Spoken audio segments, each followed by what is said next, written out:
कक्षा 2 का नानीहरूले यो तातो आलु भन्ने खेल खेल्दै छन्।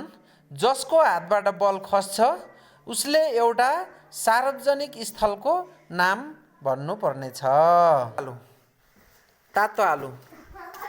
ल एकदम छिटो फास्टमा है, एकदम छिटो छिटो। ल तेजिनाको हातबाट बल खसेको भएर उनले चौतारो भन्नुभयो।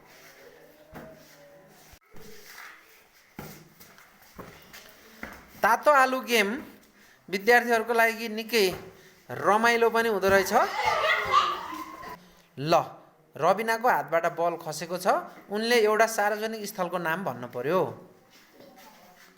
फेरि भन त।